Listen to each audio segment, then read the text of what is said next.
Ok, muito boa noite a todos, muito obrigada, antes de mais, às nossas convidadas especialíssimas, a Diana Moreira e a doutora Maria do Rosário Belo. É um prazer estar aqui convosco, neste terceiro encontro do projeto Faces de Depressão, que a Célia já vai apresentar. Muito bem-vindos a todos os participantes, que este encontro é dinamizado pelo Instituto de Psicologia e Neuropsicologia do Porto, o IPNP Saúde, por uma equipa que faz parte da especialidade de Psicologia Clínica e Psicoterapia, neste caso coordenada pela doutora Célia Baldaia, que é mentora deste projeto. E se calhar vou passar a palavra para que a doutora Célia fale um bocadinho dos objetivos e como isto surgiu. Obrigado, Sana. Eu não me vou estender muito porque, efetivamente, já muitos que estão aqui me ouviram falar sobre os objetivos do projeto, poderão eventualmente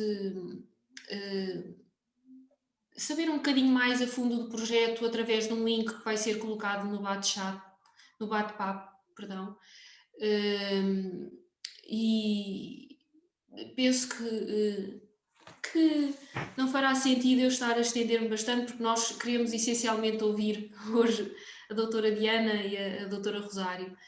De uma forma geral, o principal objetivo é a sensibilização, a consciencialização para a depressão, para de facto prevenirmos de uma forma mais adequada, avaliarmos de uma forma mais adequada, intervirmos e tratarmos a depressão de uma forma mais adequada. Este projeto, dada a sua abrangência, não é? Portanto, foi dividido em vários encontros, tem vindo a decorrer desde novembro do ano passado, em encontros bimestrais. Hoje, particularmente, vamos falar do luto e sua relação com a depressão, um tema que naturalmente nos toca a todos, mais cedo ou mais tarde, de uma forma ou de outra, e que hoje em dia, tendo em conta até a fase que nós estamos a passar, faz todo sentido refletir. Como eu disse ainda há pouco, se quiserem saber um bocadinho mais sobre o projeto, os objetivos mais específicos, poderão consultar então, ou poderão aceder através do link que será colocado no bate-papo. Pronto, eu acho que não me vou de facto estender mais, desejo um bom encontro, acima de tudo, e que aproveitemos todos uns com os outros. Tá, obrigada. Obrigada, Célia.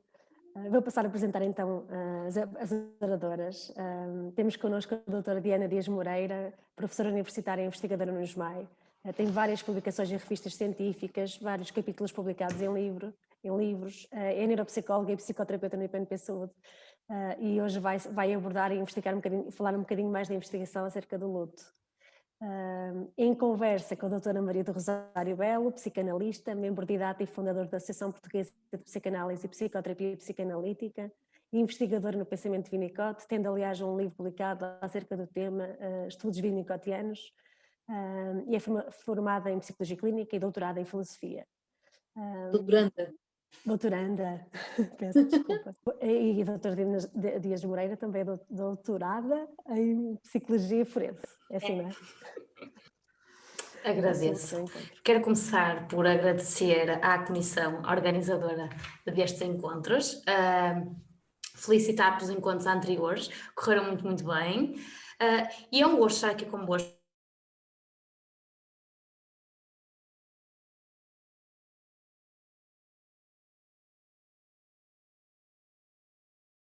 Dignamos e quando nos deixamos ficar. Efetivamente, as nossas perdas incluem não apenas as nossas separações e as partidas, para longe daqueles de quem mais gostamos, mas também as nossas. Sonhos, teremos a oportunidade mais à frente hoje de falar dessas questões, porque existem muitas especificidades no luto, perdas de expectativas de algo que nunca se chegou a realizar. Enfim, efetivamente as perdas, qualquer perda é parte natural da nossa existência, acompanham-nos ao longo de todo o nosso ciclo vital, resultam inevitavelmente em privação e em mudanças e abalam o nosso sentimento de segurança. Existem diferentes tipos de perdas e elas têm um impacto diferente em nós consoante estas especificidades da perda. Então, existem perdas normativas, perdas nos relacionamentos de bens materiais, de identidade e perda da própria vida, da vida de outrem que nos é querido. A perda, portanto, é uma interrupção do curso esperado ou desejado da vida. E os diferentes papéis ou funções que cada um de nós desempenha são perturbados quando ocorre uma perda. E, portanto, quando ocorre uma perda, dá-se aquilo que nós, os psicólogos, chamamos de processo de luto. O processo que tem de existir para que a pessoa enlutada possa elaborar a perda e possa reorganizar a sua vida. E então, o que é isto do luto? É o que nos traz aqui hoje. Posso falar-vos de vários autores, mas acho que quase todos nós, mesmo os não psicólogos, já ouviram falar do Bowlby. Ora, o luto é um conjunto de reações a uma perda significativa, geralmente pela morte de alguém ou de alguma coisa. O Bowlby quem é? Para nós é o pai da vinculação. E diz-nos o Bowlby que quanto maior for a vinculação com o objeto perdido, com o objeto entre aspas, maior será o sofrimento durante o luto, durante o processo de luto. Portanto, independentemente de qual o modelo teórico ou de qual a corrente pela qual nos orientemos, existem fases do processo de luto que o indivíduo supostamente tem de passar para que a perda da vinculação seja reconhecida e a recuperação se dê por concluída. Falamos, por exemplo, sem entrar em qualquer corrente teórica, falamos, por exemplo, no choque, onde o indivíduo não reconhece esta perda.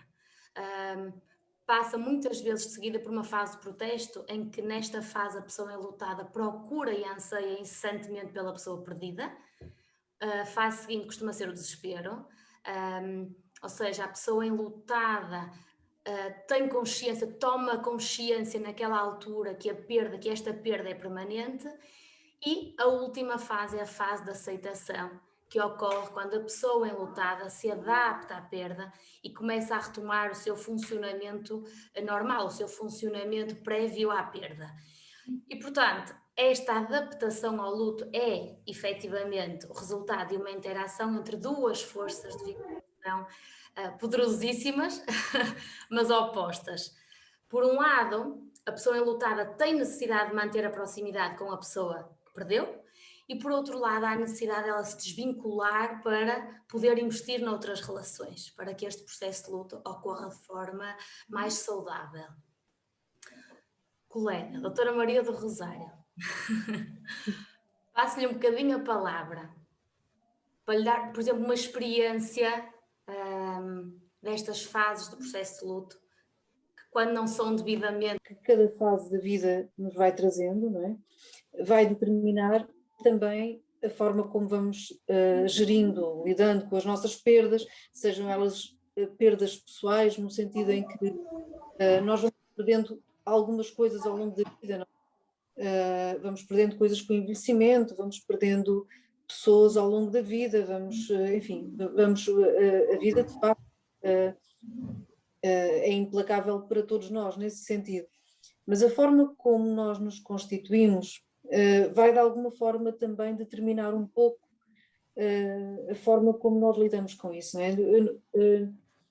Ontem, por acaso, estava a ler um pequeno texto de um colega do Brasil que eu gosto muito, não sei se vocês conhecem, que é o Rodolfo Fenil Ferraz, que é um colega psicanalista do Brasil, que escrevia qualquer coisa como, eu agora não sei de cor, mas qualquer coisa como: o amor é a única coisa que supera a morte.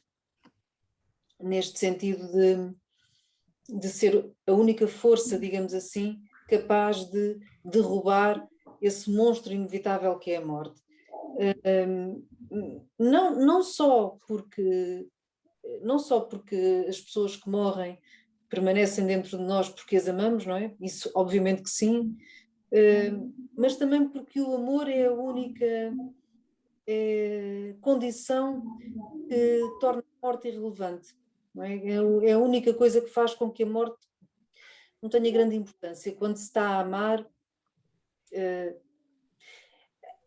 a gente sabe que vai morrer e racionalmente não quer, não é? Mas isso não tem grande importância, portanto, e para se chegar a essa possibilidade, de viver a vida dessa forma, é preciso que a forma como crescemos não tenha sido demasiado impeditiva, não é? De chegarmos a experiências que são experiências humanas, não é? É preciso que o ambiente que nos acolheu, digamos assim, não tem que ser perfeito, não é isso, não, mas que tenha possibilitado que de alguma forma nós, ao longo da vida, tenhamos a possibilidade de ir sentindo tudo aquilo que é para sentir, não é? E obviamente não são só as coisas boas, são também as coisas, os sentimentos de tristeza, de angústia, de tudo isso, de raiva, não é? Tudo isso faz parte da nossa condição humana. E se o ambiente que nos acolheu quando nós nascemos e crescemos não foi demasiado impeditivo de sentirmos o que nós sentimos, então nós vamos de alguma forma ter a possibilidade de nos constituirmos de forma fiel a nós próprios, não é?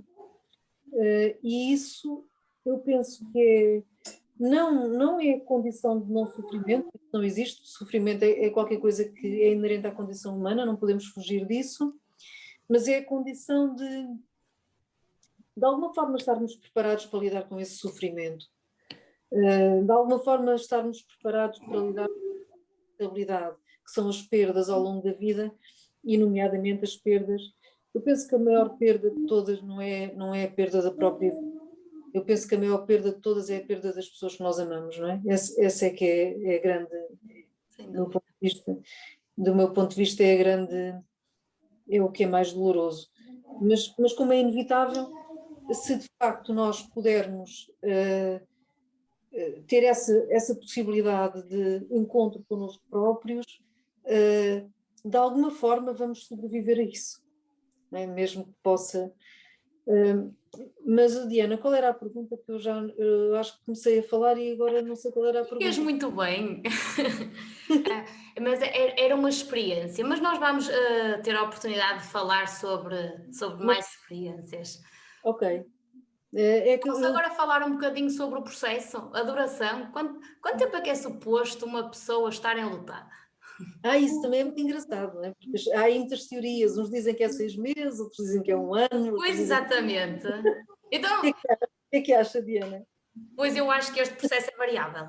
Acho que depende de pessoa para pessoa, depende se esta pessoa, como estava a dizer, aliás, se tem fatores de risco, fatores protetores, se na sua infância já lhe foi permitido expressar, se valorizavam as emoções, se lhe davam o seu tempo, o seu espaço, se a deixavam chorar, refletir.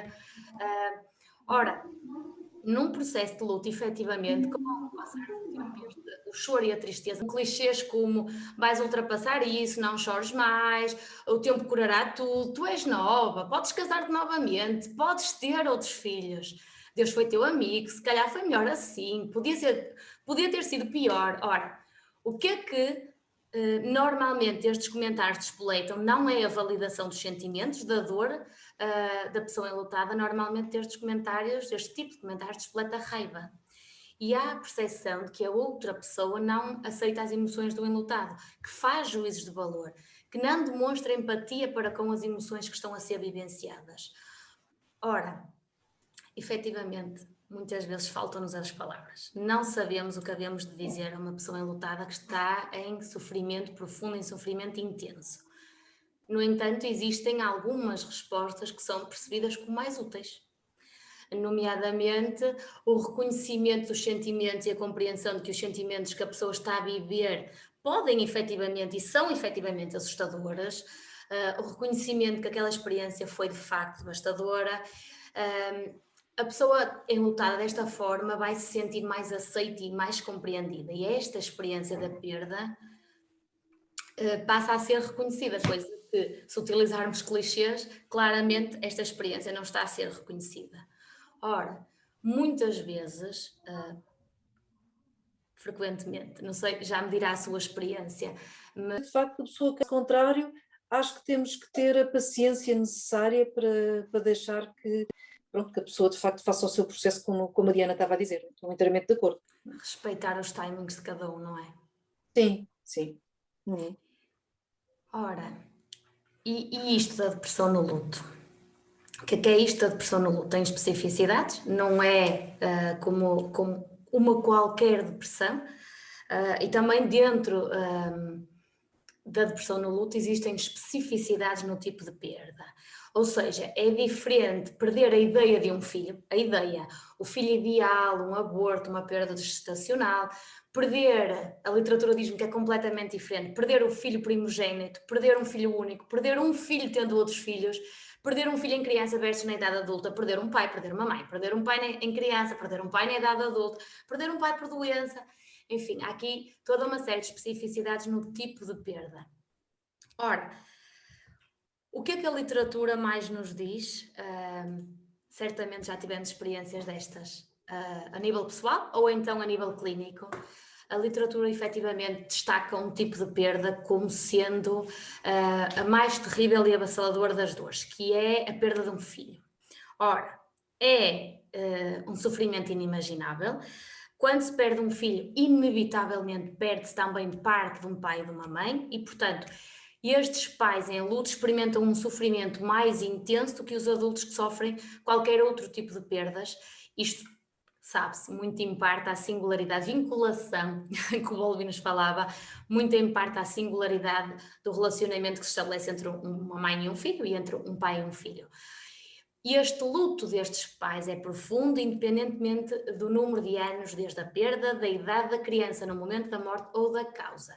E efetivamente dura toda a vida. Podem não estar naquelas fases já ativas do processo de luto, mas o sofrimento e a saudade, essas sim, duram toda a vida. Em relação à questão da morte de um filho, eu felizmente não faço ideia nenhuma do que é que isso possa ser e espero nunca fazer.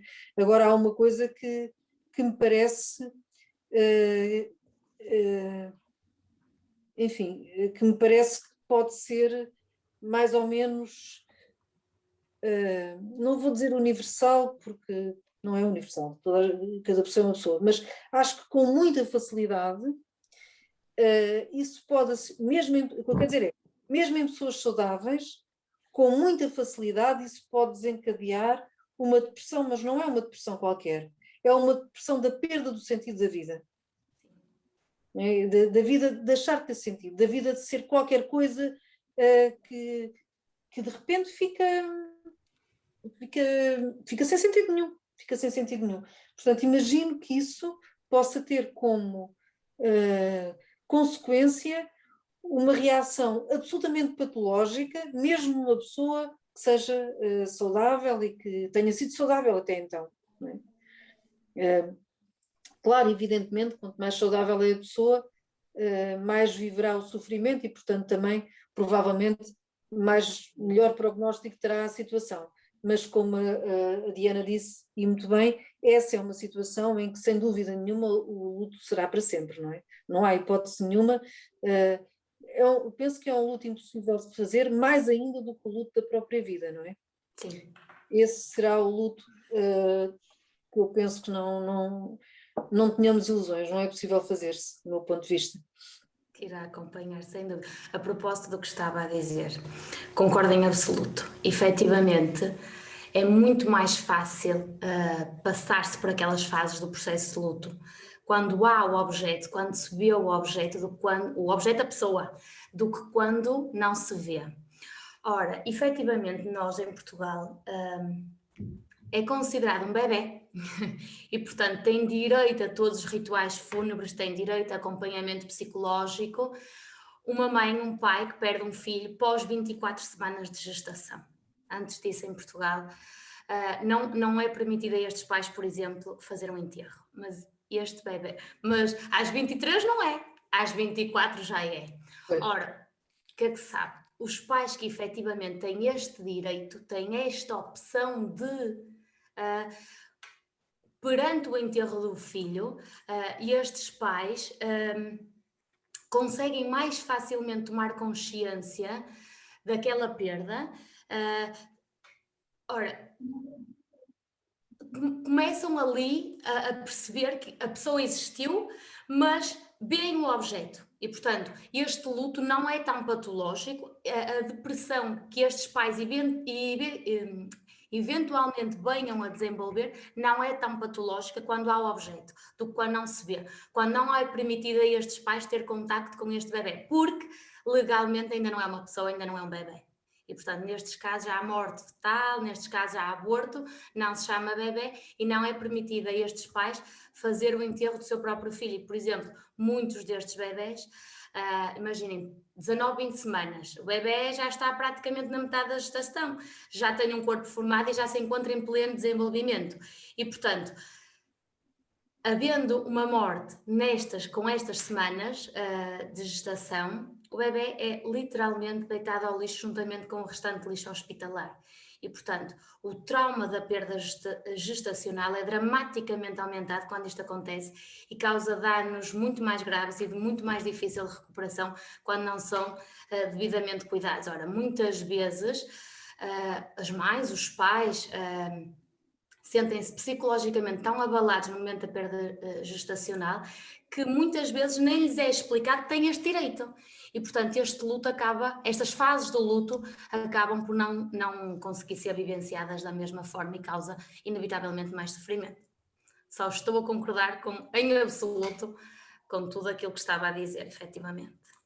Sim. Ora, e então, e a propósito da vida pós-luto, existe uma vida depois do luto? Bem, diga. Não, estou a ouvir. Quando se perde alguém significativo, efetivamente, a propósito de tudo aquilo que temos vindo aqui a falar hoje, não é de um dia para o outro que a pessoa enlutada se irá sentir mais leve. Nunca nada será igual.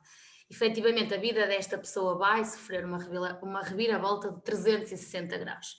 Os valores para esta pessoa mudaram, intensificaram-se, a forma como a pessoa se sente, se vê, mudou, a forma como se percepciona o mundo também mudou. Na verdade, o que mudou não foi o mundo, o que mudou foi esta pessoa.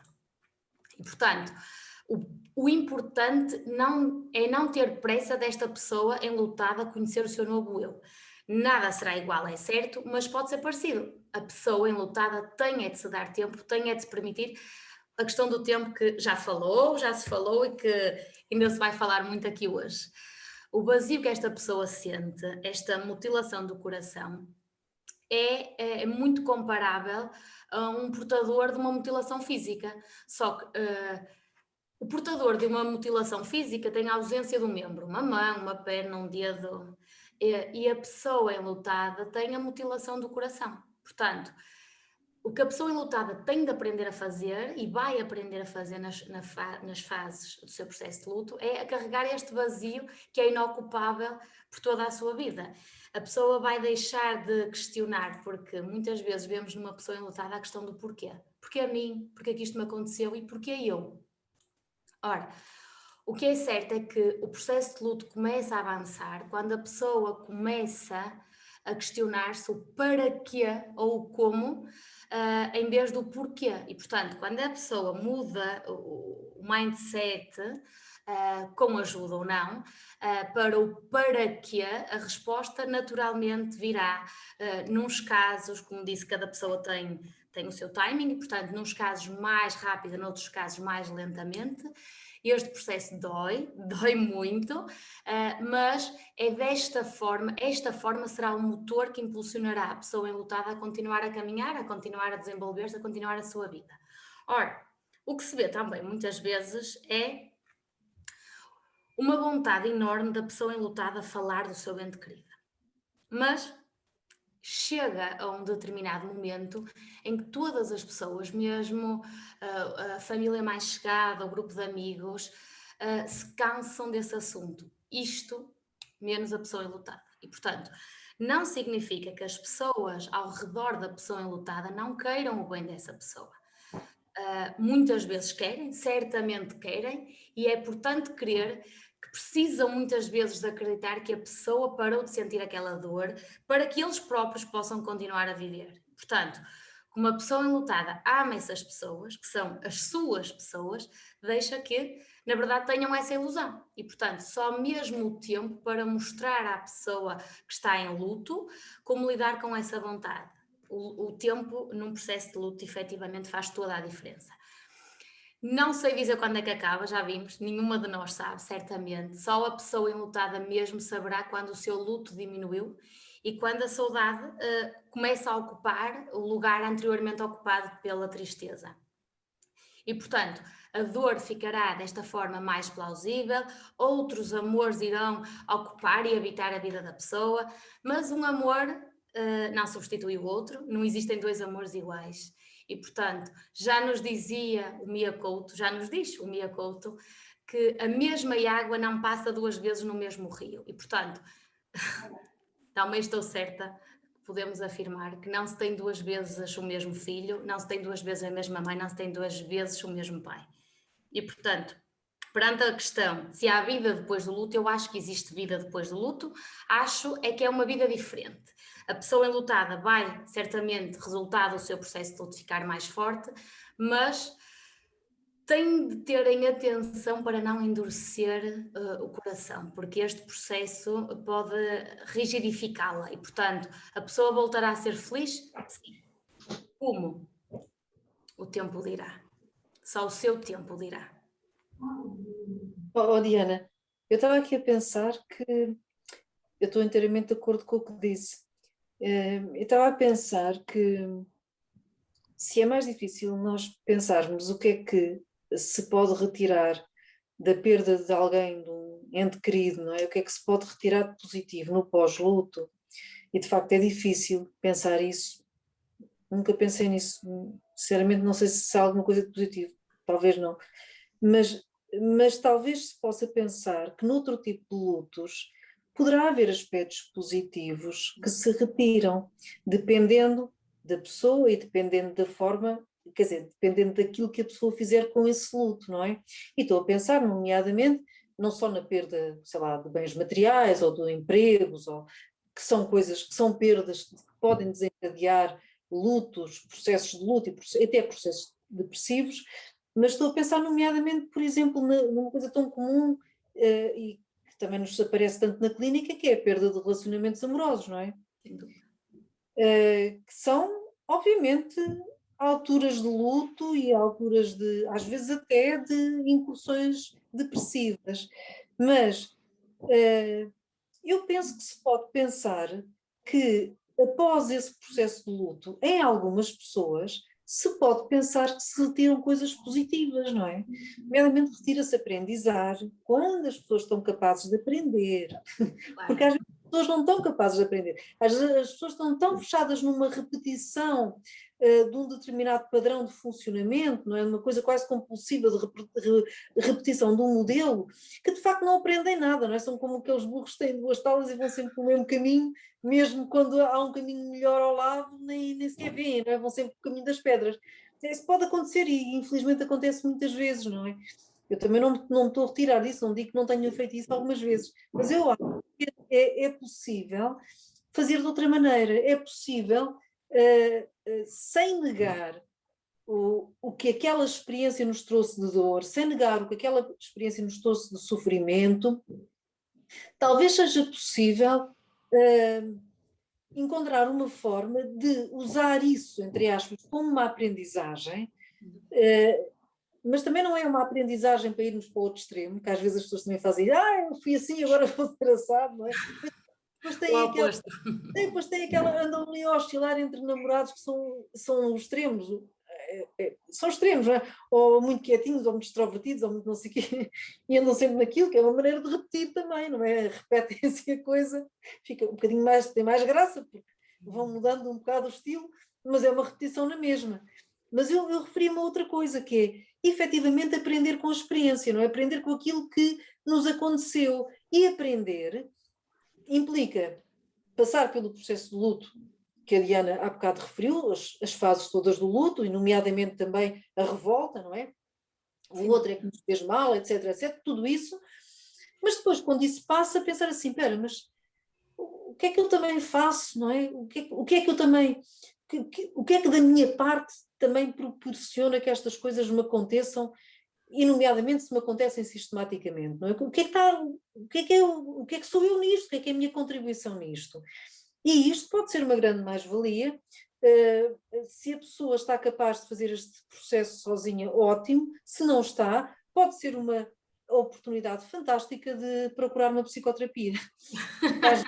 Não, é verdade, é verdade. Estou totalmente de acordo. É Só que verdade. existem processos de luto mais fáceis, no sentido de existem alguns tipos de perdas que mais facilmente promovem, se a pessoa for capaz, como dissem muito bem, mas que promovem esta autorreflexão e, ok, o que é que eu aprendi? Sofri, mas o que é que eu aprendi desta experiência? Porquê é que reiteradamente me encontro nesta situação? Isso. Existem outros tipos de luto mais complexos. Uhum. Será que é a mesma coisa perder um filho, por exemplo, para um cancro e perder um filho... Não, mas, Diana, aí não se aprende nada, não é? Aí a única coisa que se aprende é que a vida é terrível e de facto, aprende-se isso, aprende-se que a vida tem coisas que não são nada justas e que são horríveis, e não era bem disso que eu estava a falar. Obviamente que há situações que são tão de extremo. Eu até costumo dizer, eu até nem me estou a conhecer muito, porque eu até costumo dizer que só as coisas boas é que nos ensinam, não são as más, não é? Mas por acaso agora estou a dizer outra coisa, mas é porque eu também acredito um bocado nisto, que se a pessoa tem recursos, pode viver uma coisa menos boa e retirar daí alguma coisa de positivo. Se não tem recursos, a depressão pode ser uma entrada fantástica para a procura de um processo terapêutico, por exemplo. Sem dúvida, concordo plenamente. Pode ser de facto um sinal para a pessoa, para a própria pessoa e para as pessoas que a rodeiam, de procurar, digamos, transformar essa situação numa oportunidade de fazer diferente e de se tornar uma pessoa melhor para ela própria, talvez mais feliz até. Concordo plenamente com o que estava a dizer. Isso remete-me para a questão daquilo que é o luto normal, o luto expectável e o luto patológico. Ora, efetivamente, quando alguém não consegue lidar de forma socialmente adequada com uma perda, bem, isto agora é psicologia, é a psicóloga a falar, mas quando não se consegue lidar de forma socialmente adequada com a perda por mais de 6 meses e continua então com intenso sofrimento, ou então quando não se consegue reorganizar, lá está, por mais de 6 meses, efetivamente este luto é considerado lógico e, tal como estava a dizer e muito bem, e eu subscrevo, é recomendado efetivamente que a pessoa passe por um processo psicoterapêutico. Ora, o luto, aquele luto normal, o luto que é considerado entre os parâmetros da normalidade, está muito relacionado com o facto da pessoa enlutada conseguir ultrapassar o processo de luto através da realização de diversas tarefas, que já falámos, tarefas que são distribuídas ao longo de um contínuo. Se estas fases, as fases do processo de luto que já se falou, mas que terei todo o gosto de relembrar, se as fases do processo de luto não forem devidamente vivenciadas e ultrapassadas num determinado período de tempo, efetivamente, muitas vezes, poder-se estar na presença de um luto patológico, do complicated grief. Mas isto não se dá em todos os casos, felizmente, dá-se numa exceção dos casos e é efetivamente, se calhar, nestas exceções que muitas vezes surge, então, a depressão muito associada ao processo de luto. E aí sim, pode recorrer-se à farmacoterapia, sem dúvida, em muitos casos certamente será, se for perturbação depressiva major, provavelmente. Agora, em associação ou em muitos casos, se calhar não é necessária a farmacoterapia, mas sim, se demasiado prolongado no tempo, se demasiado complicado, deve efetivamente recorrer-se à ajuda psicoterapêutica. A ajuda especializada, sim. Sim.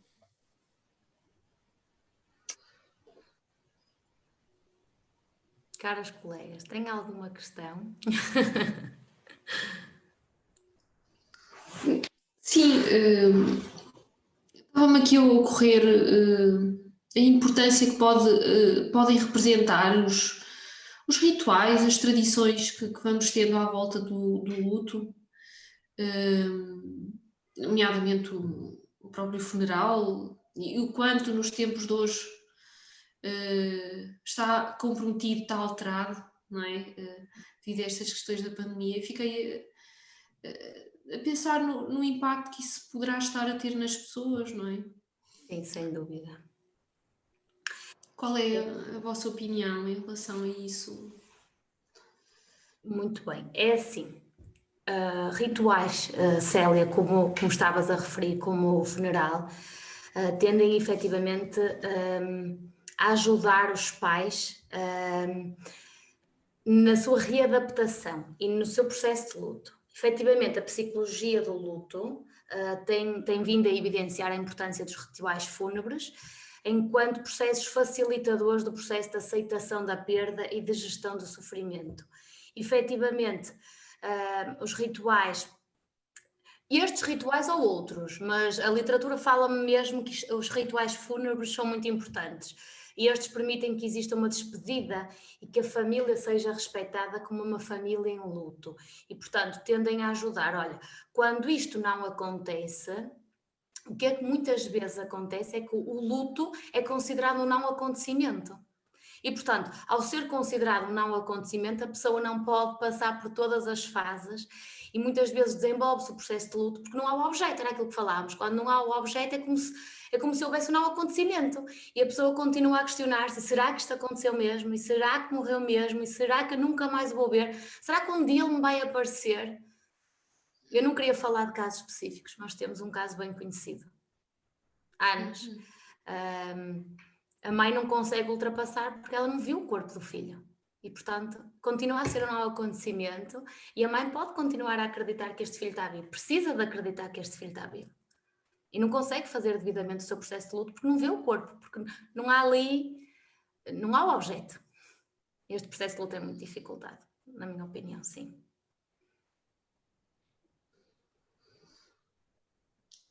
Dona Maria do Rosário, quer comentar? Só, eu estou muito de acordo com o que a Diana disse, só talvez acrescentar um pequeno pormenor que é esta ideia de que nós, quando passamos de uma situação para outra, seja ela qual for, de uma realidade para outra, não é? Ajuda muito a ver uma fase intermédia, não é? Uma fase que prepara a saída de uma coisa para a entrada noutra.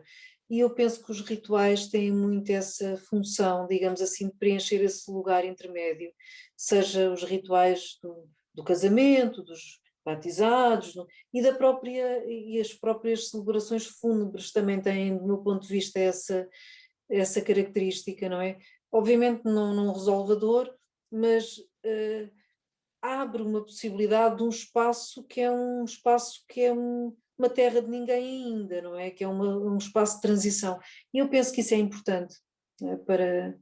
para facilitar a entrada numa outra realidade, numa outra dimensão, uma coisa nova. Não é?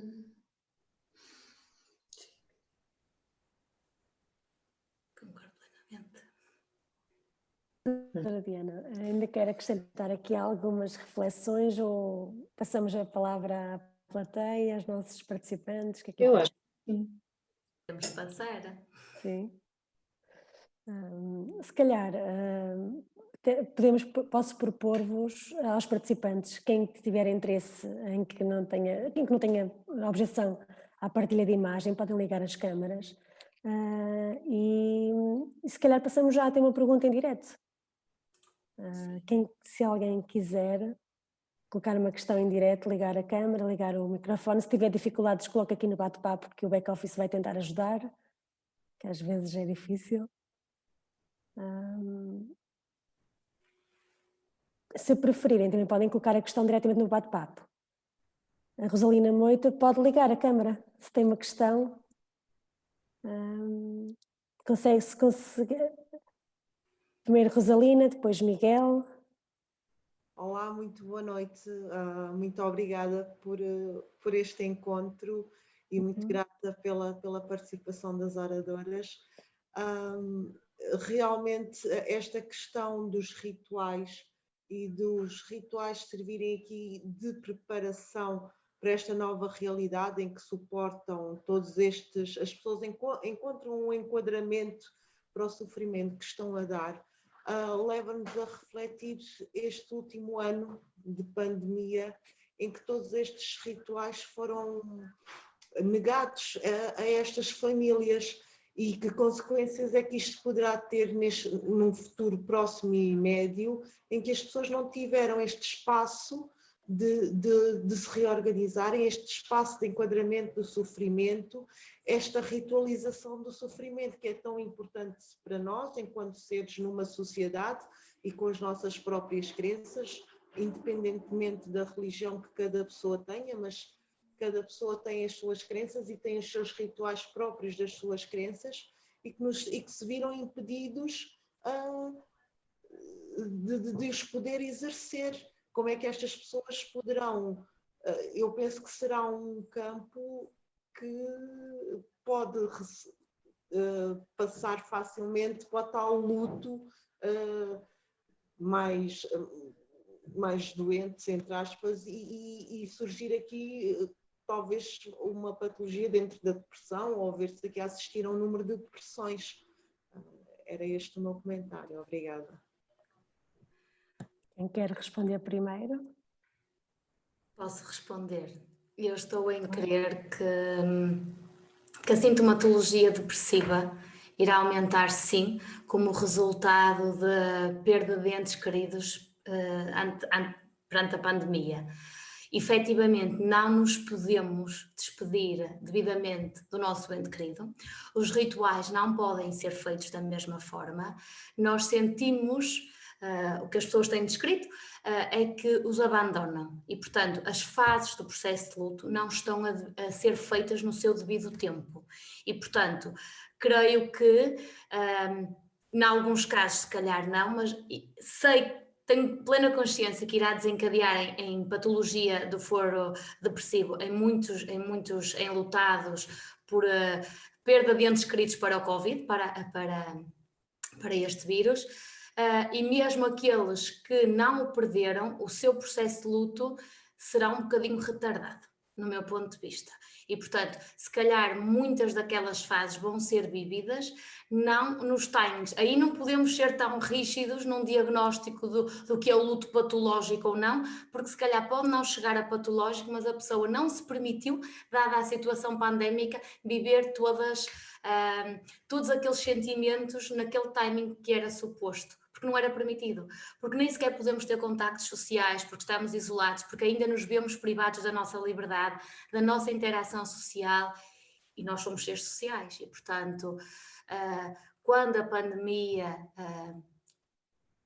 estabilizar, quando a nossa situação normalizar, quando retomarmos aquilo que nós conhecíamos como a normalidade, aí sim, estou em crer que iremos assistir a um aumento da sintomatologia depressiva associada à morte por perda por Covid, sim.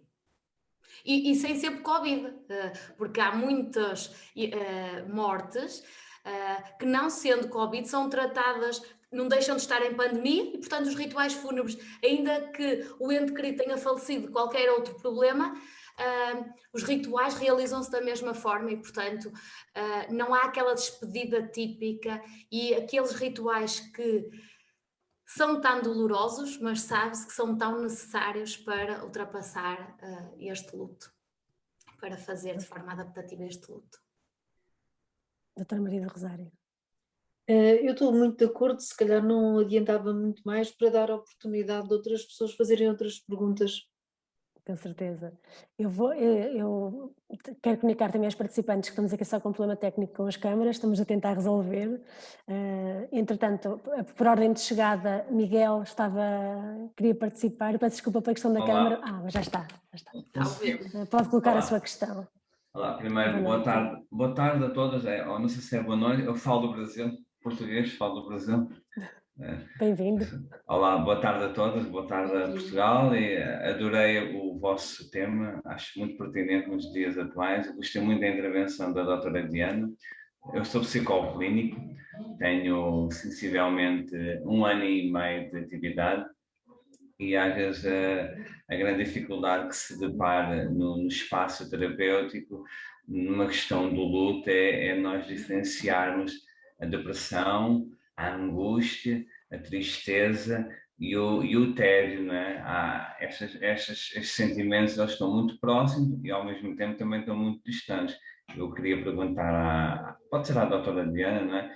Como é que nós conseguimos identificar isto? Como é que nós conseguimos identificar num processo de luto o que é depressão, o que é tristeza, apatia, o que é angústia e o que é tédio? Se é possível responder a ela. É possível. Deixe-me só ver. Tédio, angústia e tristeza. Eu acho que eu disse e depressão. Muito bem. E depressão. Como é que nós conseguimos diferenciar isto num processo terapêutico, né? Principalmente para quem está a começar há 1 ano e meio, praticamente. Não? Muito obrigada, Miguel, pela sua questão. Eu agradeço. Obrigada. Bem, é assim, efetivamente o que está a propor é um diagnóstico diferencial, muitas vezes muito difícil de se fazer, efetivamente.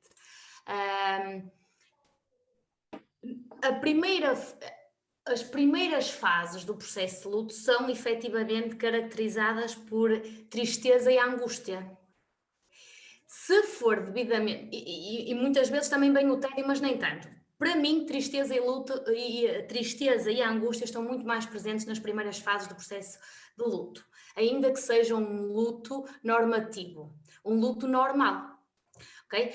A depressão poderá surgir, muito provavelmente, na fase do desespero, na terceira ou na fase do desespero, não chamemos fase, na fase do desespero, quando a pessoa tem consciência que esta perda é permanente e que esta pessoa não vai voltar a ver o seu ente querido. Se demasiado retido, se não conseguir perspectivar-se,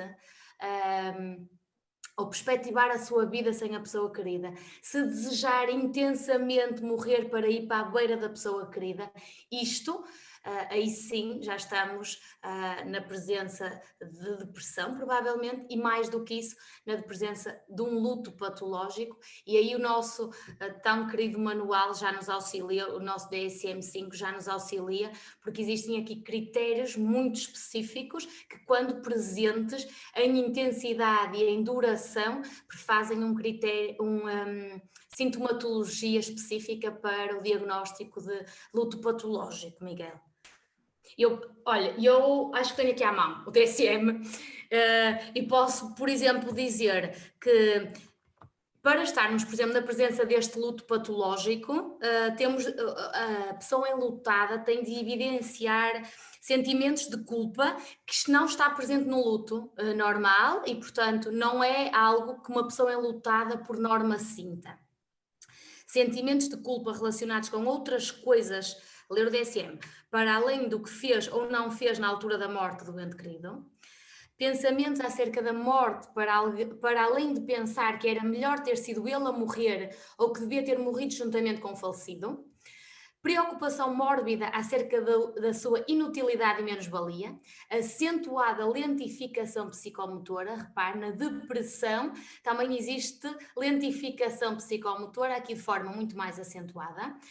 Dano funcional acentuado e duradouro, experiências alucinatórias para além do pensar que vê a voz ou uma breve imagem da pessoa falecida. E depois existem mais alguns sintomas intrusivos e sinais de evitamento e dificuldades de adaptação, todas também presentes no DSM, mas este tipo de sintomatologia, de sintomas, não estão presentes num luto normal. Tristeza é normal todos sentirem, é normal perante uma perda, porque é a perda do amor. E eu sofro tanto porque eu amo tanto. Se eu não amasse tanto, eu não sofria tanto. Nós só sofremos porque nós mais amamos. Os outros são-nos indiferentes. E, portanto, quanto maior for este amor, a intensidade deste amor, maior será a minha tristeza. A doutora Maria do Rosário falou isso muitíssimo bem na sua intervenção, quando nos falava do amor e e da sintomatologia que é que supostamente se verifica em indivíduos que passam por perdas muito dolorosas. Claro que quanto mais eu amo, mais eu sofro, mas também se calhar mais tenho mecanismos para conseguir lidar com a minha dor. Doutora Maria do Rosário, quero comentar, só um bocadinho, Miguel, só para... Doutora Maria do Rosário, quero comentar esta distinção entre luto e luto patológico. Eu preferia, o Miguel ia pegar na palavra, preferia ouvi-lo. Está bem. Provavelmente tem alguma coisa a acrescentar ao que a Diana acabou de dizer. Miguel? É comigo? Sim. Sim, obrigadíssimo mais uma vez. Era outra questão. Nós temos várias etapas do luto. Uma delas, a primeira, é a negação. A negação, a raiva, a barganha. Como é que nós aqui no processo terapêutico nós lidamos com esta negação da própria pessoa, que ela nega a morte? É algo para ela impensável. Eu queria fazer a pergunta à doutora Diana, como é que isso é no processo terapêutico, não é? Como é que se lida com o não da A pessoa? negação, exatamente, a negação. Como é que se lida com a negação? Estes rituais que falávamos, não são só estes que estão presentes, Miguel, mas, por exemplo, fazer um livro de memórias, visitar a pessoa, não de forma patológica. Quando tudo interfere com o normal funcionamento do dia a dia, não é saudável, não é o suposto. Agora, ir a um parque que o ente querido gostava muito, visitá-lo no cemitério, levar-lhe flores, levar-lhe velas, se achar que é dessa forma, fazer um livro de memórias, fazer um filme, reunir a família num almoço, num jantar, em homenagem ao ente querido. Não são só os rituais fúnebres que ajudam. Ora, essa negação, esse processo, essa primeira fase do processo de luto, é mais facilitada se existirem estes rituais. Se mostrarmos à pessoa, ok, continua a colocar o prato na mesa para o seu filho, para o seu marido. Ele está lá, ou o que está lá é a presença dele. O que ficou foi a imagem do que tinha dele, foi a memória que tinha dele.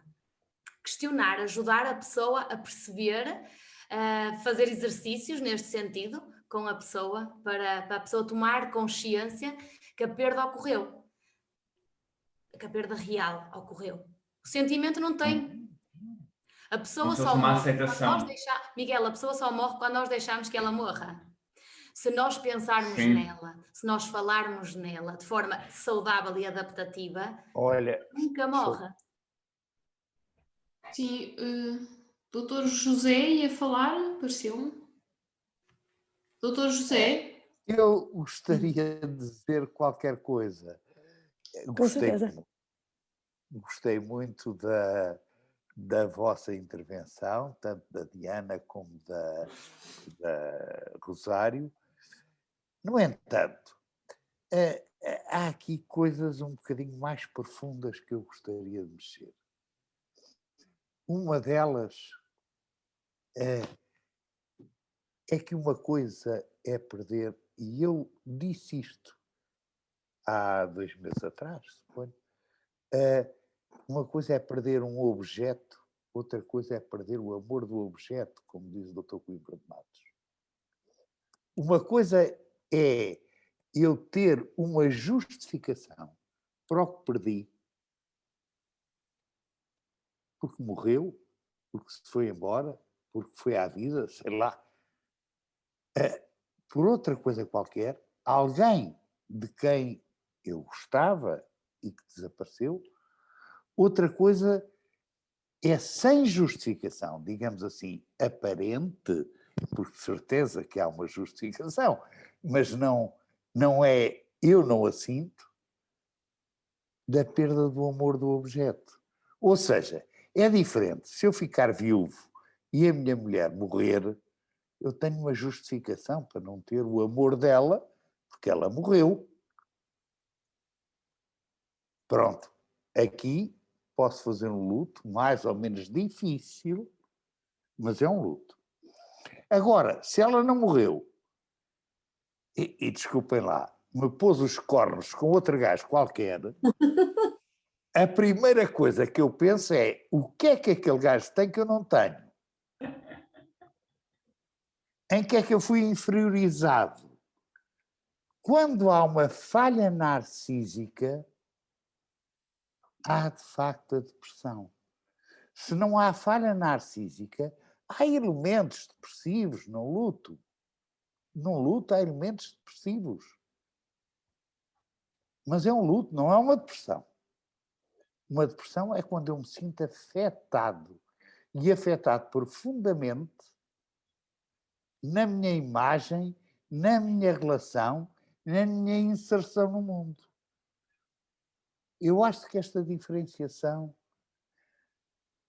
me parece importante. Não sei o que pensam, gostaria até de ouvir mais coisas sobre isso, porque isto não Muito obrigada. não é nada fácil. Existe efetivamente depressão quando o nível de funcionamento da pessoa, o nível de sofrimento é clinicamente significativo e efetivamente acarreta repercussões em alguma das áreas da vida do indivíduo. Ou na pessoal, ou na familiar, ou na profissional. Efetivamente, para haver depressão, tem de haver um sofrimento clinicamente significativo associado, não basta a tristeza. Tem toda a razão. Uma destas 3 áreas, se não as 3, para poder haver um diagnóstico de depressão, efetivamente têm de estar afetadas. A pessoa não está no seu nível ótimo de funcionamento. Muito Concordo obrigada, em absoluto. Diana. Doutora Margarida Rosário, quer comentar ou passamos a uma próxima questão? Eu só dizer que estou inteiramente de acordo com aquilo que o Dr. Coelho Rosa veio pontuar e efetivamente eu penso exatamente assim, não tinha feito essa diferenciação de uma forma tão clara, mas penso exatamente assim. Há realmente uma grande diferença entre perder uma coisa e perder uma pessoa e perder o amor dessa pessoa, é uma coisa muito diferente. Se bem que quando isto também é um pouco, eu penso que tem pano para mangas, não é? Quando se perde alguém que se começa a amar e ainda não se fez o caminho do amor, digamos assim, isso pode acarretar um luto muitíssimo difícil de fazer, exatamente porque fica um amor não vivido suspenso, não é? E portanto, nesse sentido, e talvez essa seja a exceção, mas nesse sentido é preferível perder o amor da pessoa do que perder a pessoa, não é? Porque fica difícil, porque se perde o amor da pessoa, a pessoa pode fazer um processo até depressivo, etc., mas pode sair daí, erguer-se e sair de um processo depressivo para entrar num processo de luto e, portanto, depois voltar à sua vida normal. Agora, se perde a pessoa numa fase muito prematura da relação, em que as coisas ainda não foram vividas de uma forma satisfatória, isso sim, são os verdadeiros viúvos, não é? Os outros não são, os que já viveram o que tinham a viver, fazem a vida deles, agora esses são os verdadeiros viúvos, e isso sim é uma coisa que pode, do meu ponto de vista, é uma exceção que pode trazer complicações. Muito obrigada. Sim. Desculpa, é só uma coisa. É aquilo que o Coimbra de Matos diz, a relação ficou aquém do desejo e do fantasma. Pois. Aquilo que eu desejei, que eu quis e não pôde, e fantasmei. Fantasmei porque fantasiei e não consegui. Fantasmei e que nunca cheguei a fazer. Isso é realmente um luto terrível. Sim. Que era o que nós falávamos, não desta forma, mas era o que falávamos durante a comunicação das perdas gestacionais, por exemplo, que é exigido a estes pais uma quebra violenta e inesperada de uma ligação emocional que estava a ser construída durante todo o período da gestação e que foi abruptamente interrompida e, portanto, quando este vínculo é abruptamente interrompido, inicia-se, lá está, um processo de luto, um processo de enorme sofrimento e de grandes perdas secundárias, porque efetivamente há sonhos e há projetos que pelo menos naquele momento e com aquele filho ficaram inacabados. É precisamente isso. Concordo em absoluto. Muito obrigada. Eu vou passar, se calhar, agora a outra questão. A Alexandra Ferreira também colocou aqui a sua vontade de participar. Entretanto, desafio também outros participantes a colocar. Basta escreverem o vosso nome no bate-papo e depois eu chamarei para colocarem as vossas questões ou os vossos comentários. Peço que sejam breves, mas gostávamos que todos pudessem participar. Quem tiver interesse. Então, Alexandra Ferreira. Olá, Obrigada. boa noite. Boa noite. Antes de mais, obrigado. Foi a primeira vez que, no meio desta confusão da pandemia, consegui assistir a uma formação online, portanto, é positivo, é sinal que já estamos deste lado também a estacionar um bocadinho. Eu sou enfermeira portanto, em saúde mental e psiquiatria, recentemente, retirei o curso, portanto já exerço há 22 anos a profissão de enfermagem, 20 dos quais foram em intensivos, portanto na área intensiva. Esta questão do luto, vou-vos ser muito sincera, é uma paixão. Pode ser contraditório, pode ser um contrassenso, se calhar para alguns, mas a vivência do luto, esta questão da morte, sobretudo, tornou-se uma paixão aqui deste lado. Acompanhar não só a fase bonita da vida das pessoas, porque essa é a parte boa, como já foi mencionado aqui, portanto, essa é a parte fácil da história. Quando as coisas começam a ficar menos boas e mais tempestivas, as coisas, ou melhor, percebe-se também a capacidade de resistência e nós, entre profissionais de saúde, conseguimos perceber depois até quem tem jeito, quem tem sensibilidade, quem tem paciência também para ouvir nestas fases mais tempestivas. Eu fui desenvolvendo essa capacidade, nomeadamente em intensivos. Posso-vos dizer que foi um trabalho interno, muito mais do que externo, portanto foi muito mais eu lidar com o sofrimento dos outros, o luto, as idades que estão situadas no luto, e depois eu vir para casa e digerir tudo isso, era o meu caminho e foi o meu caminho. Portanto, depois tornei-me professora de yoga e eu gostava só de apontar aqui uma coisa muito interessante que eu fui fazendo também e ainda hoje faço, que é trabalhar, portanto, a morte em vida. Portanto, mesmo aqui em casa, mesmo com a minha família, falamos da morte de uma forma muito natural, também pela minha profissão, mas tento sempre situar a morte como algo mais natural do que estamos habituados. Portanto, uma coisa mais fácil, mais normal, mais de aceitação. E isso eu trabalho com os meus doentes também. Portanto, eu tenho muitos doentes em paliativos, e isso leva-me também novamente a trabalhar todos os processos, tudo aquilo que vou vendo e vou sabendo um pouco mais sobre o luto e sobre a morte, mas aqui a dizer-vos que tem sido uma paixão e hoje pela primeira vez ouvi alguma formação sobre o luto, é a primeira vez, foi muito terra a terra ou a experiência que eu vou tendo, não em formação, portanto um dia se calhar vou-vos fazer companhia em uma formação mais aprofundada, porque eu gostava mesmo de o ter e de juntar os pontos, mas só para vos dizer que o que eu acho, o que eu entendo como ferramenta base é esta questão de anteciparmos um bocadinho a fase trágica do luto, ou seja, tentarmos em vida conseguirmos perceber que não somos para sempre, vai haver uma finitude, vai haver um processo em que não vamos estar juntos, a morte vai nos separar, mas é como dizia aqui a Diana e desculpem se eu não quero errar aqui, doutora Rosário, peço desculpa, dizer-vos que aqui para mim a questão da aceitação de que não somos infinitos, não vamos estar aqui então para sempre, e isto leva-me, como falamos aqui, de amor, ou seja, leva-me a regressar rapidamente à parte de que se não somos infinitos, não vamos estar aqui para sempre, então eu vou querer aproveitar o meu presente, vou querer estar presente, vou querer amar todos os dias, vou querer entregar-me o mais possível, vou querer dizer eu gosto de ti.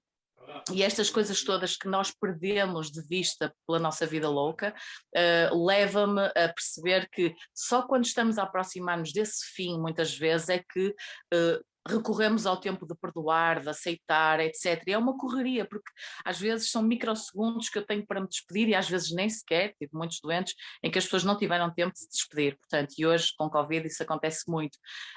Portanto, eu habituo os meus doentes, habituo a minha família, habituo-me a mim a viver todos os dias esta questão da vida, sim, portanto, uma vida com história, mas também que a mãe não vai durar para sempre, a mãe não vai estar aqui sempre, a mãe vai um dia vai partir, portanto, assim como parte o nosso cão que gostamos muito, parte o vizinho que gostamos e que cuidamos, etc, etc. Portanto, o amor foi aqui referenciado e eu posso dizer do fundo do coração que é a ferramenta-chave, é o ingrediente básico para eu explicar a morte aos meus doentes, a morte à minha família, é dizer que, para finalizar, para não vos chatear muito, eu estou preparada para morrer.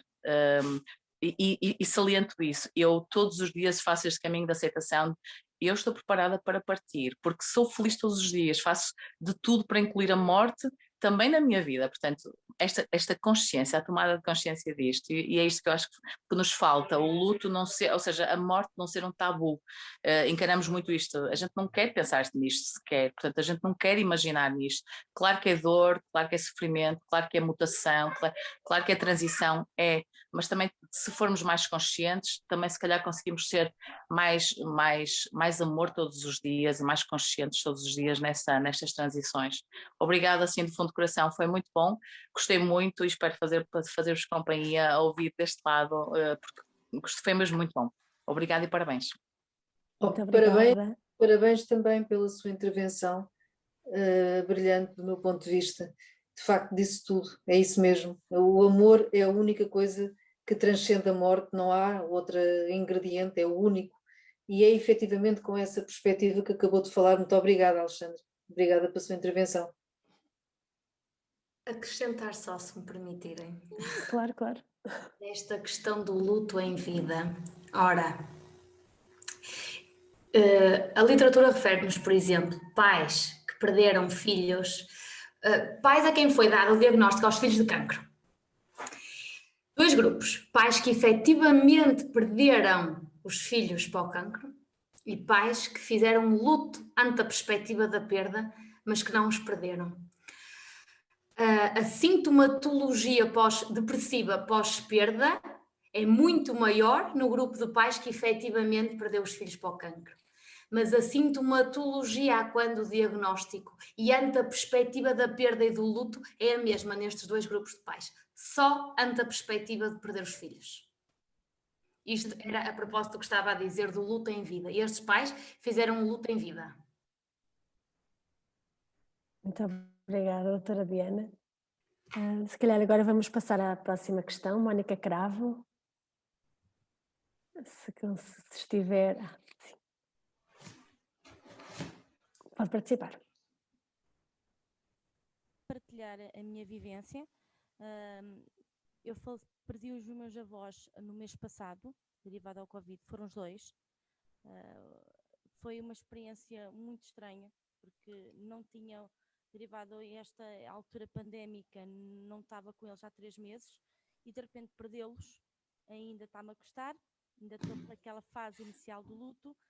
Que só... Desculpe, Mónica, se conseguir aumentar um bocadinho o seu som, está um bocadinho baixo, só para conseguirmos ouvir um bocadinho melhor. Vou colocar o microfone mais junto da boca. Está-me a ouvir? Um bocadinho melhor, sim, sim. Sim, sim, pode continuar. É assim, eu ainda estou a passar esta fase do luto.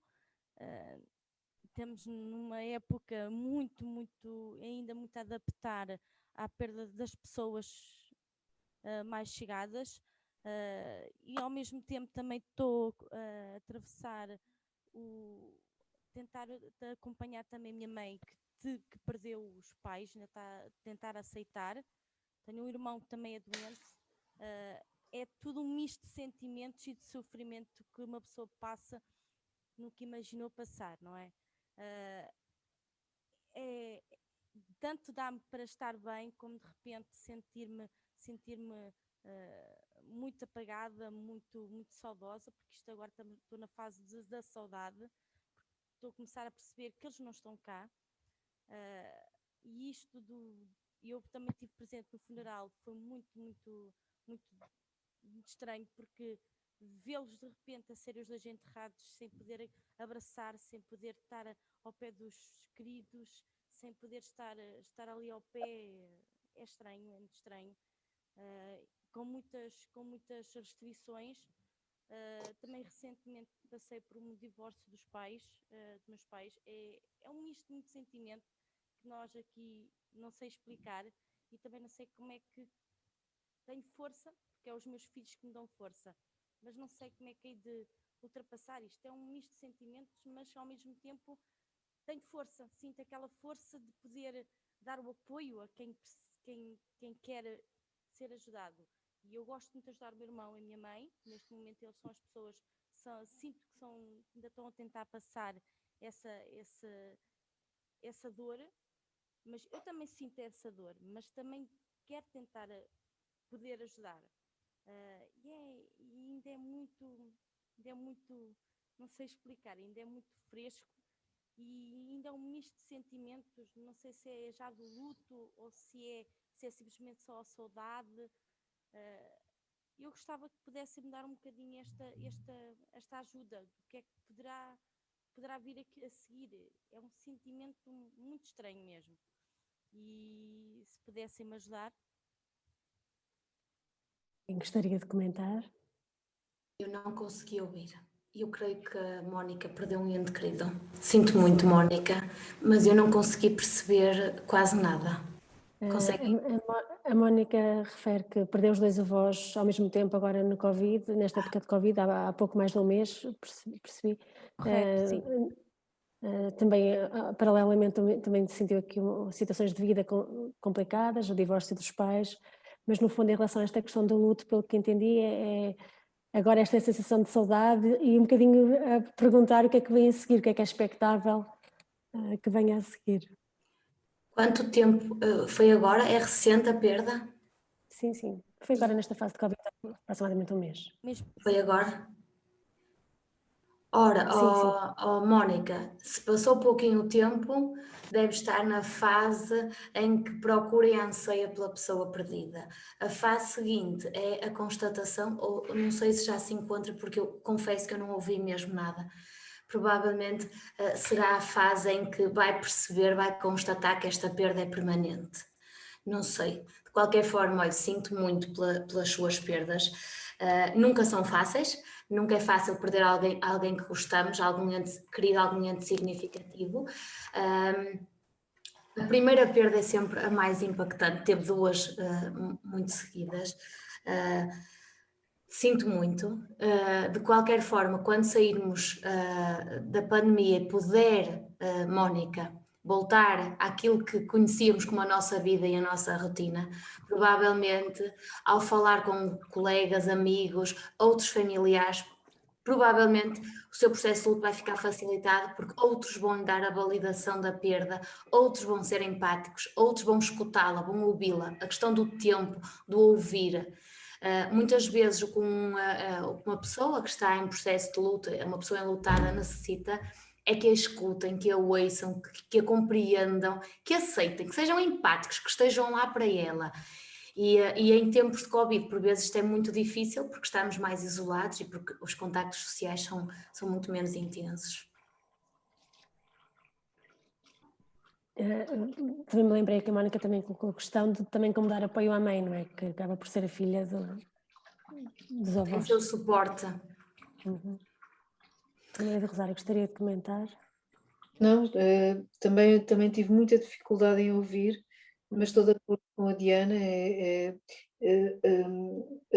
A Mónica terá que ter paciência com ela própria, não é? Com o processo que está a passar, e efetivamente não será difícil encontrar pessoas que passaram infelizmente pela mesma, ou por experiências parecidas, e isso ajuda, não é? Conversar com pessoas que passaram por experiências semelhantes nesta altura ajuda bastante, porque a pessoa não se sente só e sente-se compreendida, sente que alguém está a empatizar com ela. Portanto, daria esse conselho de falar sobre o assunto, se efetivamente isso a alivia, e procurar pessoas que passaram por experiências parecidas. Não é? Sem dúvida. Efetivamente, Mónica, a psicoterapia ajuda neste e em todos os outros processos. Mas os grupos de autoajuda, muitas vezes, grupos mais informais, muitas vezes também se têm revelado muito eficazes nestas questões do luto e em lidar adequadamente e em ver os seus sentimentos, as suas emoções validadas. E, portanto, muitas vezes sem ajuda tão especializada, mas também esta ajuda e esta validação que necessita, muitas vezes também a tem de outras formas. Muito obrigada. Agora eu queria passar a palavra a Sónia Teixeira, que também se inscreveu aqui para colocar questões. Para colocar uma questão. Se conseguir ligar o seu micro e câmara. Ainda não estamos a ouvi-la, ainda tem o micro desligado. Estamos a vê-la. Peço desculpa. Boa noite a todos. Obrigada por terem trazido o tema. É um tema que eu aprecio, enquanto psicóloga clínica, trabalhá-lo. E volta e meia aparece casos em que os lutos parecem patológicos e há aqui uma questão que eu coloquei, que falaram dos rituais, são importantes, não é? Mas há às vezes rituais que se prolongam no tempo, como por exemplo, quer dizer, não são bem rituais, são revisitar, por exemplo, fotografias. Eu tive um caso que durante anos a pessoa tinha necessidade de constantemente, portanto, num ritual muito intimista, à noite, aquilo já tinha quase um dia marcado para estar, com o morto. E portanto, isto é um luto patológico. E como é que conseguimos dissuadir, não é? A pessoa disto que é tão importante para ela. Era esta a questão que eu queria colocar. Muito obrigada, Sónia. Quem gostaria de começar a responder? Eu posso responder. Obrigada. Muitas vezes nós não conseguimos quebrar de forma tão abrupta, se está demasiado enraizado um ritual, podemos gradualmente passar para outro ritual. Um ritual, a questão do ser patológico, o que é isto? Isto também é muito complicado, o que é isto do patológico? Um ritual muito patológico é quando interfere com a nossa vida.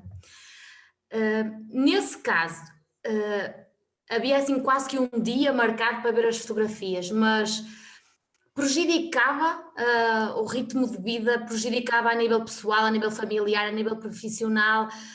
Havia aqui um impacto em alguma das áreas da vida, do funcionamento da vida desta pessoa enlutada? Não havendo...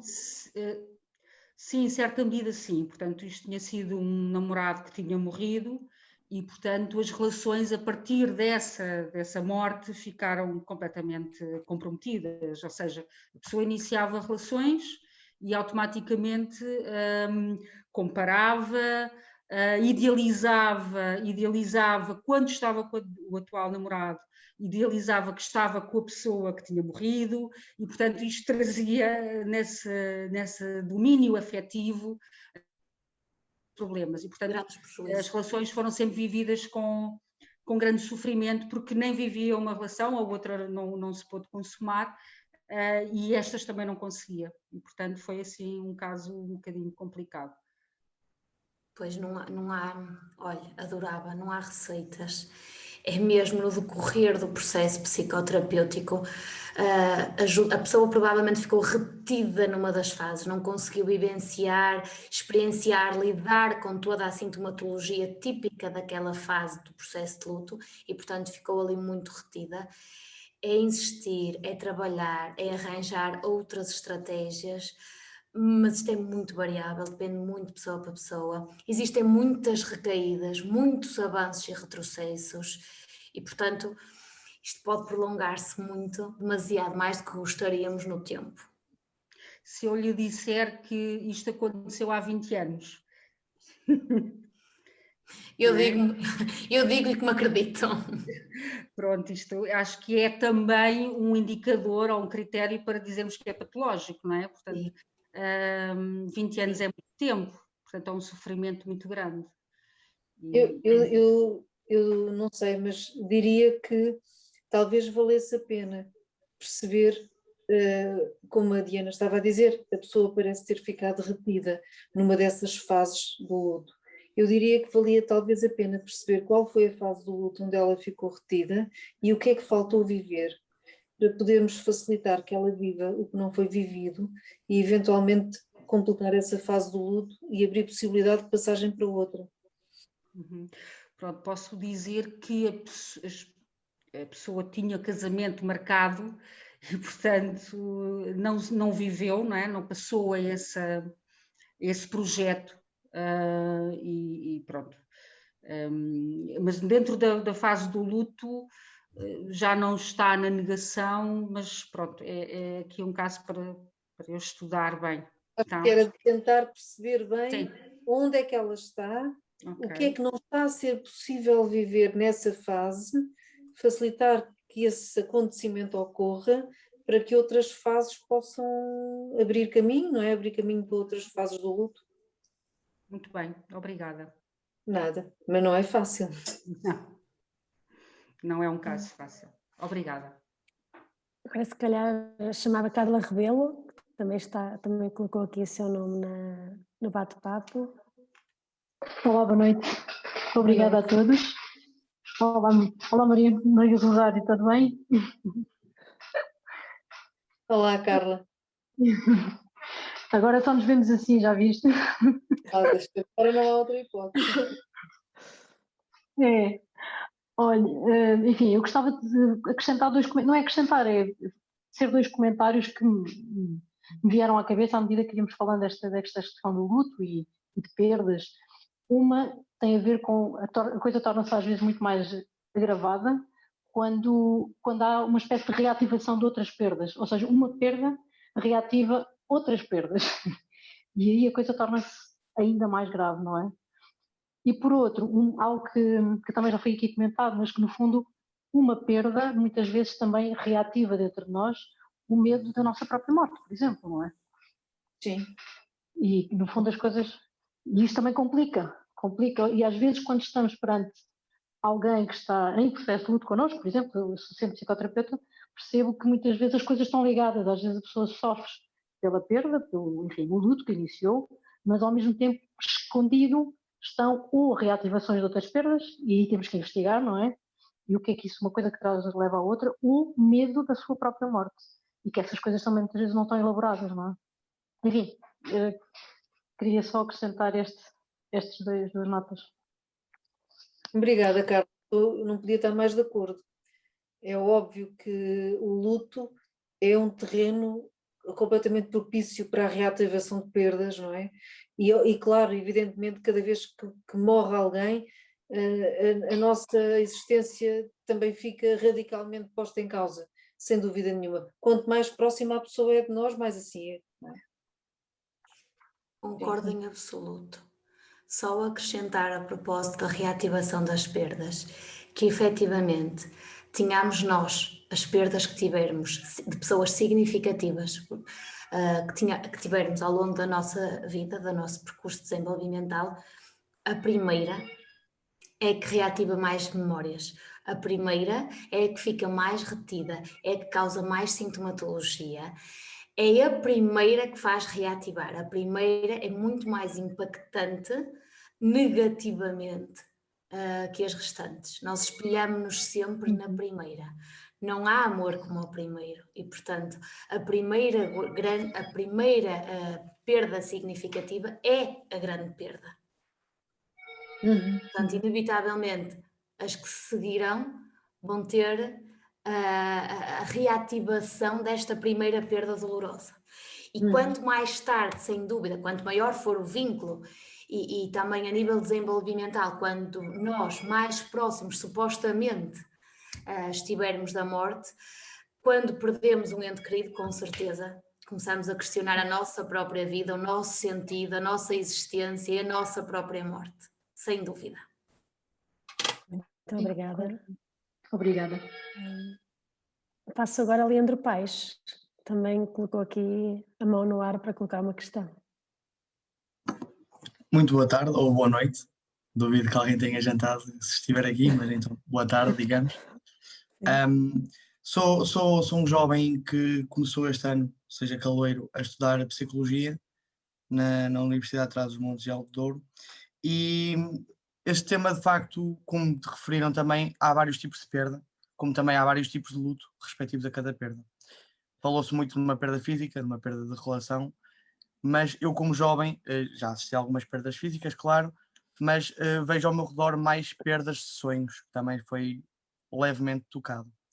E tenho mesmo um caso próximo de mim, de uma pessoa que tinha um sonho desde muito nova de, por exemplo, de ser médica, de estudar medicina. E como toda a gente deverá saber, as médias são muito altas para se entrar, cada vez mais. E então viu-se, entre aspas, obrigada a seguir a enfermagem. Mas mesmo assim, por muito que seja na área de ajudar pessoas, que é o que lhe agrada, não é aquilo o seu sonho, não é a concretização do seu sonho. Eu, como não tenho assim formação suficiente para fazer sequer uma avaliação da pessoa, penso que poderá ter ganho alguma depressão consoante a sua perda. A minha maior questão é como é que eu conseguirei ajudar essa pessoa. Eu já tentei, sempre que eu tento ouvir essa pessoa, não é? E tento, às vezes, como eu não. Desculpa, foi aqui uma chamada que recebi, peço perdão. Tento ouvir, às vezes sou mal entendido por isso. Só estás a ouvir, não estás a falar, não sei. E eu, sem saber muitas vezes o que posso dizer. Já tentei usar, digamos, a comédia, mostrar vídeos engraçados, porque dizem que rir é o melhor remédio. Inclusive, a pessoa também tem a ajuda de um profissional, que, não querendo dizer que é um mau profissional, mas nem todos os profissionais são ligados a um determinado tipo de cliente, que não me parece o profissional que consiga ajudar a pessoa em causa da melhor maneira. E então tentaria eu, como pessoa próxima, ajudar, e gostaria de saber qual é que seria a melhor maneira, uma das possíveis maneiras, sem ser estas que referi, para poder ajudar a pessoa.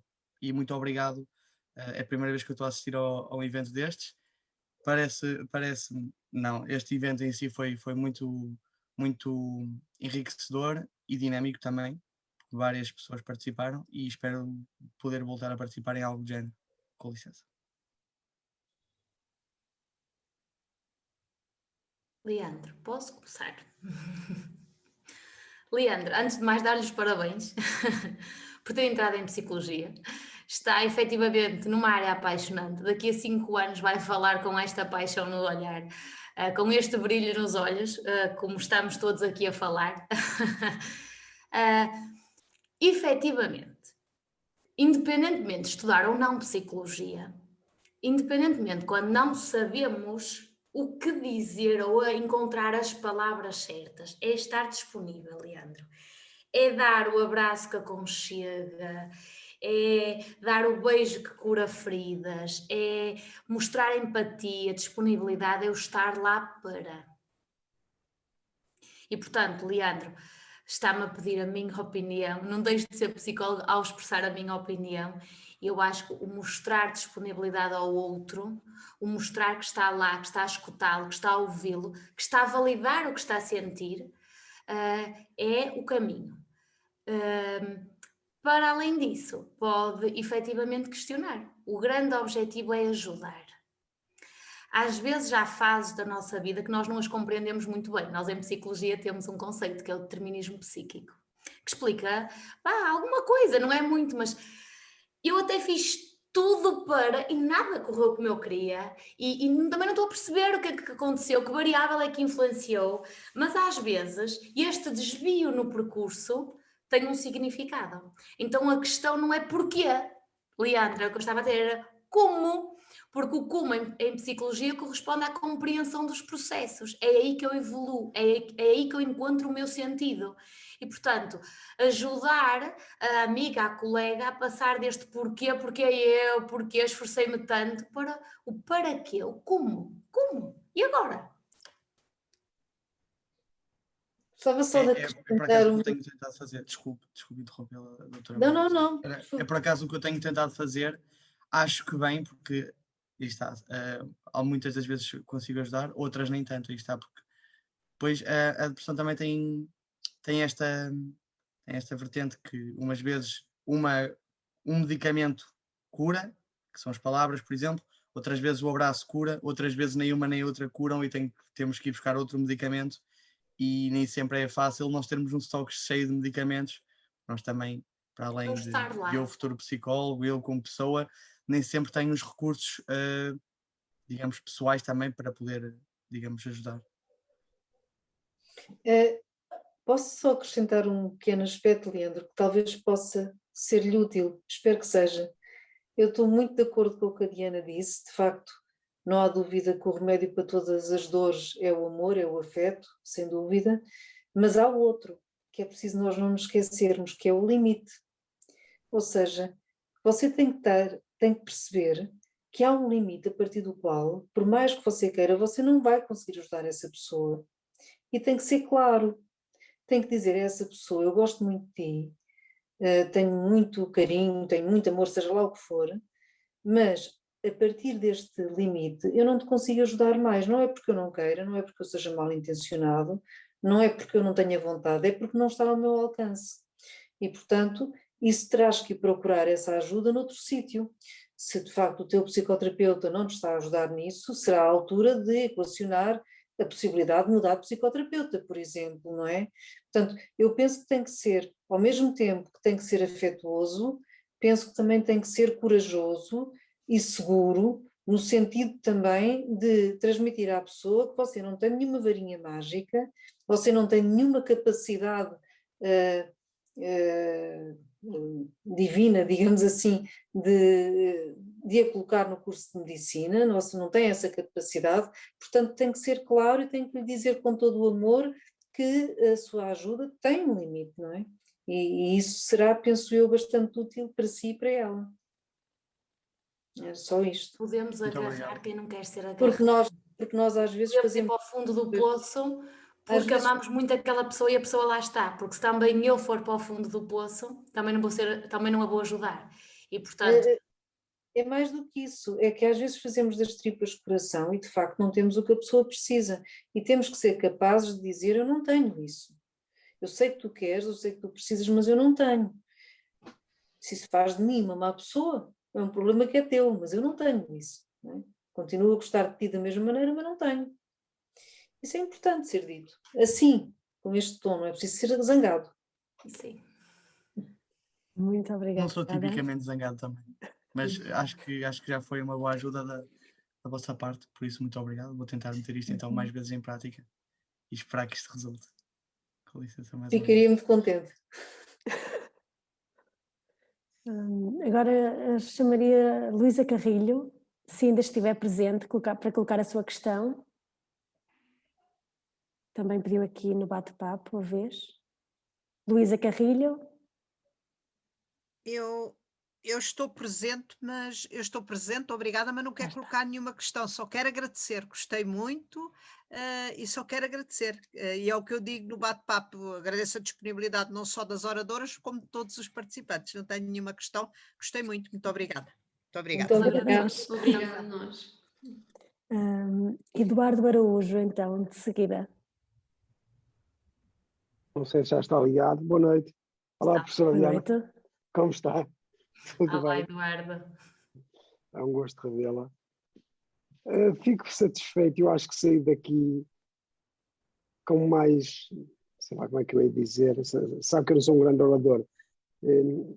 Sinto-me que saí daqui um pouquinho mais completo, porque há 7 anos eu estou a psicologia que ando a reclamar que não se fala deste tema.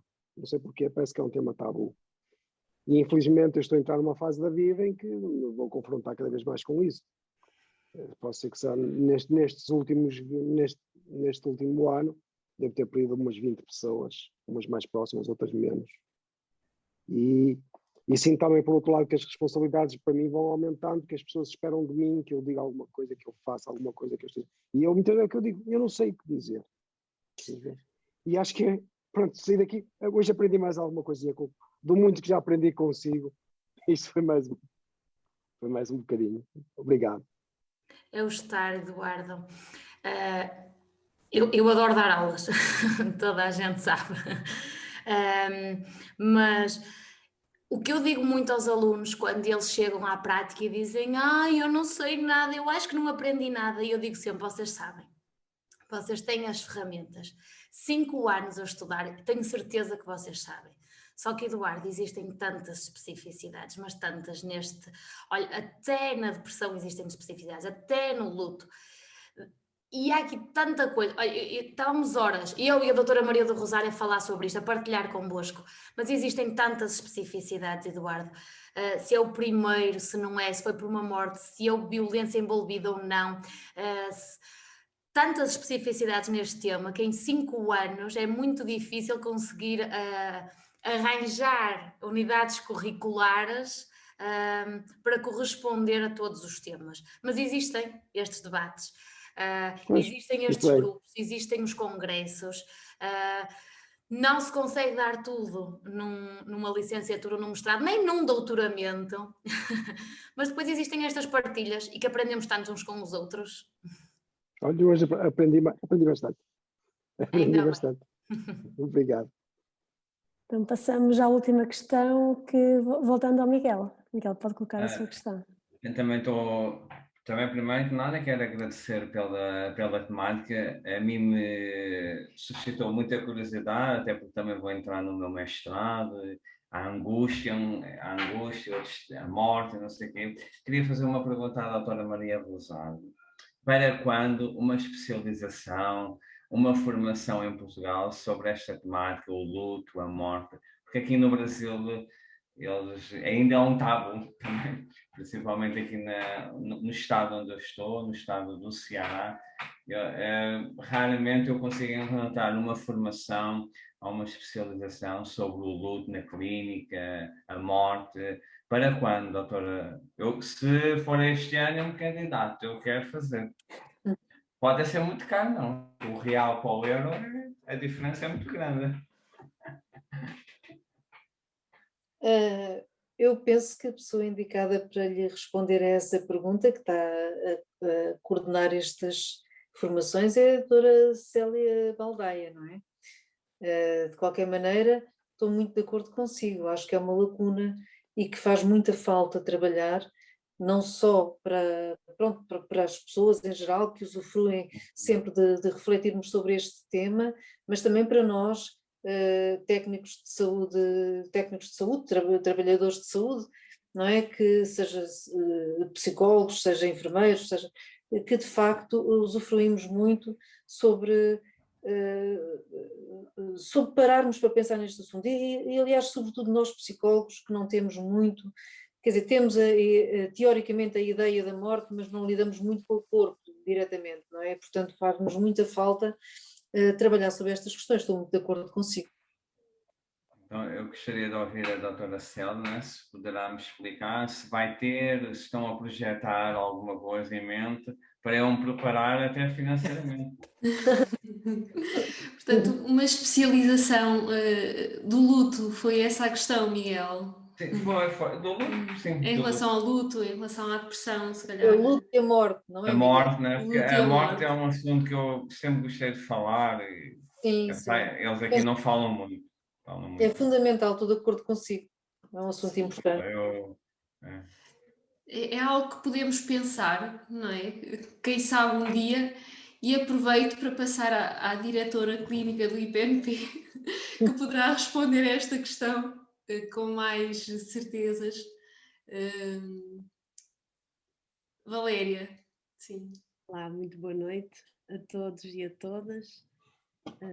Em relação a essa questão, é de facto uma ideia e podemos de facto pensar, mas não está para já projetado, apesar de perceber, e fui sempre percebendo da importância de debater estes temas, que concordo que estão muitas vezes afastados das formações, quer académicas, quer de especialização, académicas em todos os níveis, e estão muitas vezes afastadas, mas eu penso que fazem, no fundo, espelham a própria sociedade, não é? São temas que as pessoas tendem a não querer pensar, não falar, porque parece que falar atrai, e é precisamente ao contrário, não é? Portanto, falando-se também se desmistifica, e é de facto uma ideia, podemos pensar sobre isso. Entre tantas outras, não é, que temos. Nós somos muito perigosas, eu costumo dizer que nos entusiasmamos com as pedrinhas da calçada, portanto, estes projetos, e de alguma maneira porque implica que nós pensemos de facto na nossa profissão, que é ajudar os outros, e onde houver pessoas que precisam efetivamente ser ajudadas com competência, com especialização e com empatia, e estas competências relacionais, nós vamos estar aí.